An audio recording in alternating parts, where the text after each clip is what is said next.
जिंदगी की सुनी अनसुनी कहानी में आपका स्वागत है। आज की कहानी का शीर्षक है कटे पंख। क्या तुम्हें कभी आसमान में देखने की चाहत नहीं होती? तुम्हारा मन नहीं करता नीले आकाश तले बैठकर पक्षियों को उड़ते देखना, उनका चहचहा सुनना, चोंच में दाना लेकर अपने बच्चों को खिलाना? क्या यह सब कुछ देखने की तुम्हारी इच्छा नहीं होती है? बोलो नीता, बोलो। सुबह सूर्य का उगना, शाम ढलते अस्ताचलगामी सूर्य को देखना, क्या यह सब प्राकृतिक सौंदर्य देखने को तुम्हारा मन बिल्कुल नहीं करता है? नीता, चुप क्यों हो? मैं तो यह सब प्राकृतिक सुंदरता देखे बगैर रह ही नहीं सकती हूँ। अपने घर में भी जब तक मुझे आसमान न दिखे मैं बेचैन हो जाती हूँ। तुम इन सब के बिना इस बंद घर में कैसे अकेले रह सकती हो? मुझे तो सोचकर ही घबराहट होती है। मधु अपनी धुन में बोले जा रही थी। नीता चुपचाप सुन रही थी।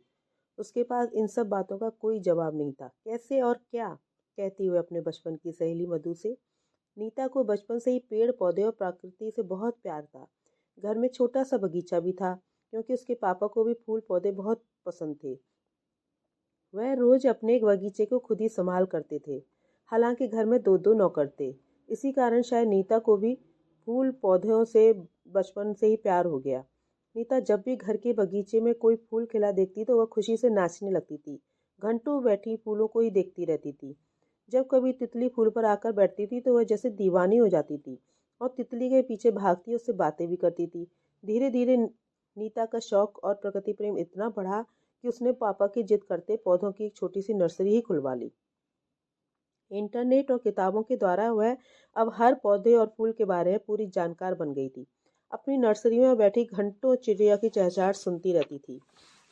उसके पापा भी इस शौक से पूरा सहयोग देते थे और उसके लिए बागवानी की तरह तरह किताबें भी ला कर दी थी। अब नीता को बागवानी के बारे में पूरा ज्ञान हो गया था। किस समय कौन सा फूल का पौधा लगाना है, कौन सा बीज बोना है और कब खाद देना है, यह सब वह अच्छी तरह जान गई थी। उसकी नर्सरी के दूर दूर से लोग हर तरह के फूल पौधे देखने खरीदने आते थे। जब भी फूलों की प्रदर्शनी लगती थी शहर में, उसके ही फूलों के पौधों को पुरस्कार मिलता था। उसकी नर्सरी में पक्षियों के झुंड नजर आते थे और अपना बसेरा भी बनाते थे। नीता उन सबको देखकर बहुत खुश होती थी। इसी शौक के कारण एक बार नीता की पहचान विजय से हुई। विजय एक दिन अपने ऑफिस से किसी कार्यक्रम के लिए फूल पसंद करने आया। साथ में वह कुछ पौधों के गमले भी खरीद कर ले गया। उसे नीता की नर्सरी बहुत अच्छी लगी थी और वह अक्सर यहाँ पौधे खरीदने के बहाने आने लगा। साथ ही घंटों नीता के साथ नर्सरी में शाम का समय बिताने लगा। कहता, यहाँ आकर मुझे बहुत शांति मिलती है। और वह आंखें बंद करके कुर्सी पर अधलेटा सा पड़ जाता था। धीरे धीरे विजय और नीता किसी अनजानी डोर से बनते चले गए। नीता के पापा ने विजय से मुलाकात की और उसके बारे में जाना तो वे भी उसे पसंद करने लगे। धीरे धीरे नीता और विजय के बारे में एक दूसरे के परिवार वालों को ज्ञात हुआ और उन्होंने दोनों का रिश्ता पक्का कर दिया। कुछ समय बाद दोनों की शादी हो गई। नीता को विजय हनीमून पर कश्मीर ले गया। नीता बहुत खुश थी। प्रकृति के बीच और नई नई मनभावन जगहों पर दिन भर घूमती रहती। उसे लगता मानो यही स्वर्ग है, जहाँ बेफिक्र होकर घूमना, प्रकृति की कलाकृतियों को घंटों निहारना और विजय का असीम प्रेम। ऐसे ही 15 दिन पता नहीं कब घूमने में निकल गए, पता ही नहीं चला। दोनों वापस लौटकर अपने गृह नगर आए और विजय ने अपना कार्यभार संभाला। घर पर नीता पूरे दिन खुद को काम में व्यस्त रखती, पर शाम को विजय का बेसब्री से इंतजार करती रहती थी। ऐसे ही करीब 1 साल गुजर गया। सब कुछ अच्छा चल रहा था कि अचानक नीता के पापा का स्वर्गवास हो गया। अब नीता की माँ अकेली रह गई। तो विजय नीता को उनके पास छोड़ के गया और नीता को भी माँ बनने वाली थी।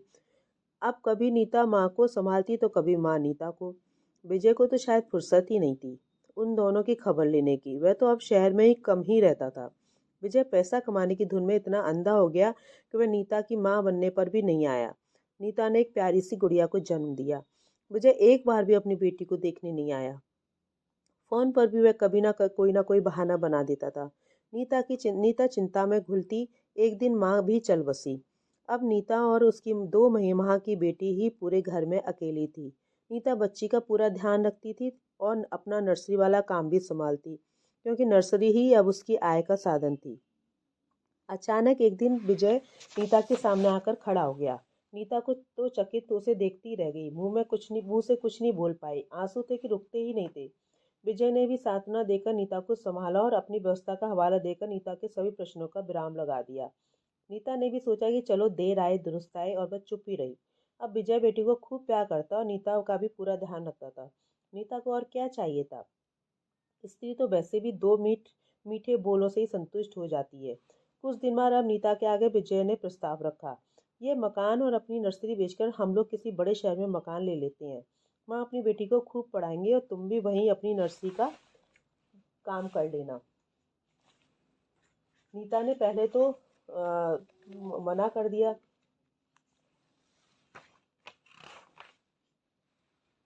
उसे यहाँ पर ना कोई ढंग का स्कूल है, ना ही बच्चे को मन बहलाने का कोई साधन है। बेटी यदि बड़े शहर में रहकर पढ़ेगी तो उसकी ज़िंदगी बन जाएगी, हम दोनों को भी आराम रहेगा। मकान का एक पोर्शन किराए पर दे देंगे। बड़े शहरों में किराया भी बहुत होता है, अपनी अच्छा आय का स्रोत बनेगा। नीता हार कर नीता को राजी होना पड़ा। उसने सोचा इसी बहाने विजय कम से कम उसके साथ तो रहेगा। यदि उसने ना की तो विजय फिर से छोड़कर चला जाएगा। अब नीता ने हाँ कहते ही विजय ने फौरन खरीदार को फोन कर बुला लिया। मकान बेचने की बात पहले तय कर चुका था। नीता की हामी भरने की देर थी बस। इस तरह मकान और नर्सरी दोनों बेचकर नीता और विजय बेटी को लेकर शहर आ गया। कुछ दिन तो वे किराए पर रहे। वहाँ शुभ दिन देखकर अपने मकान में पहुंच गए। मकान देखकर नीता तो एकदम जड़ ही हो गई, क्योंकि मकान नहीं, वह एक जेल थी। चारों ओर ऊंची ऊंची दीवारों से घिरा मकान था। मुख्य गेट भी ऐसा, ना तो अंदर से कोई दिखता था ना ही बाहर से। घर में अंदर घुसते ही लंबा पैसेज था। वहाँ लाइट न जले तो एकदम ही अंधेरा। करीब 4 फीट के बाद मकान का भीतरी दरवाजा था, जिसे विजय ने बड़ी शान से खोला और नीता और बेटी को अंदर बुलाया। बच्ची को गोद में लेकर नीता अंदर पहुंची। कमरे में अंधेरा था, जबकि उस वक्त दोपहर का समय था। विजय ने लाइट ऑन की और नीता का हाथ पकड़ भीतरी कमरे और किचन दिखाए। उसने ना तो एक भी खिड़की थी, ना रोशनदान। यदि लाइट न जले तो वहाँ कुछ ही दिखाई ना दे। कमरे के नीचे एक तहखाने भी था। विजय बोला, देखो इस तहखाने में कितनी शांति है। हम इसे अपना पूजा घर बनाएंगे, क्योंकि एकांत में पूजा करने का आनंद ही कुछ और होता है। नीता चुपचाप यह सब देखती रही।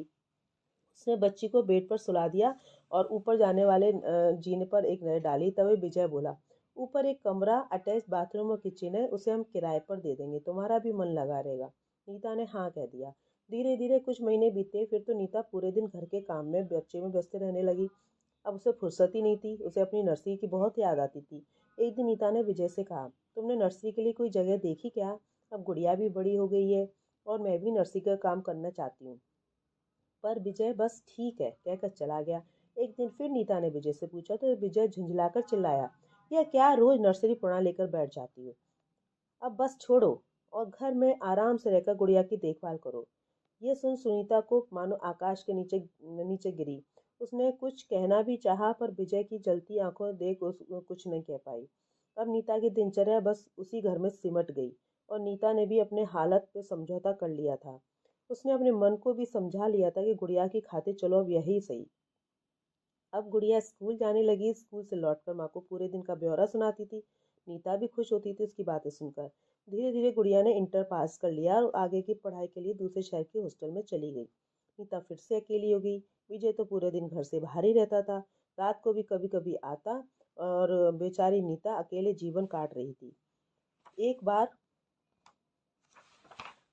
गुड़िया छुट्टियों में घर आई तो माँ को अपना पूरा मोबाइल देकर नीता को फेसबुक आदि यूज़ करना सिखा गई। अब नीता फेसबुक पर मन बहलाती रही। कभी कभी पुरानी सहेलियों को ढूंढकर वह सबसे व्हाट्सएप पर चैटिंग कभी कर लेती थी।